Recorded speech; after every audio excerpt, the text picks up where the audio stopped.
ಉಪವಾಸ ನಿಲ್ಲಿಸಲು ಸಿದ್ಧ ಅಂತ ಹೇಳಿದ್ದಾರೆ ಸೋನಂ ವಾಂಗ್ಚುಕ್. ಉಪವಾಸ ನಿಲ್ಲಿಸಲು 3 ಷರತ್ತನ್ನು ಇಟ್ಟಿದ್ದಾರೆ. ಉಪವಾಸವನ್ನು ನಿಲ್ಲಿಸಲು ಸಿದ್ಧ ಅಂತ ಸೋನಂ ವಾಂಗ್ಚುಕ್ ಅವರು ಹೇಳಿದ್ದಾರೆ. ಉಪವಾಸವನ್ನು ನಿಲ್ಲಿಸೋದಕ್ಕೆ 3 ಷರತ್ತುಗಳನ್ನು ಇಟ್ಟಿದ್ದಾರೆ. ಕೇಂದ್ರ ಸಚಿವರಾದ ನಡ್ಡಾ, ಜಿತೇಂದ್ರ ಸಿಂಗ್ಗೆ ಸೋನಂ ವಾಂಗ್ಚುಕ್ ಅವರು ಪತ್ರವನ್ನು ಬರೆದಿದ್ದಾರೆ. ಈ ಸಂದರ್ಭದಲ್ಲಿ ಉಪವಾಸವನ್ನು ನಿಲ್ಲಿಸುವ ವಿಷಯವನ್ನು ಪ್ರಸ್ತಾಪ ಮಾಡಿದ್ದಾರೆ. ಆತ್ಮಹತ್ಯೆ ಮಾಡಿಕೊಂಡ ನೀಟ್ ವಿದ್ಯಾರ್ಥಿಗಳಿಗೆ ಪರಿಹಾರ ಕೊಡಬೇಕು.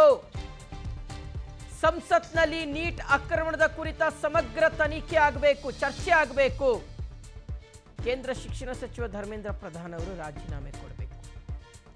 ಈ 3 ಷರತ್ತುಗಳನ್ನು ಹಾಕಿದ್ದಾರೆ ಸೋನಂ ವಾಂಗ್ಚುಕ್. ಧರ್ಮೇಂದ್ರ ಪ್ರಧಾನ್ ಅವರು ರಾಜೀನಾಮೆ ಕೊಡಬೇಕು. ಈ ಒಂದು ಘಟನೆಯಲ್ಲಿ ಪ್ರಾಣ ಕಳ್ಕೊಂಡಂತಹ ಸಂತ್ರಸ್ತ ವಿದ್ಯಾರ್ಥಿಗಳೇನಿದ್ದಾರೆ ಅವರ ಕುಟುಂಬಕ್ಕೆ ಪರಿಹಾರ ಹೋಗಬೇಕು. 3ನೇದು ಪಾರ್ಲಿಮೆಂಟ್ನಲ್ಲಿ ಇದರ ಬಗ್ಗೆ ಚರ್ಚೆ ಆಗಬೇಕು ಅಂತ ಆಗ್ರಹಿಸಿದ್ದಾರೆ.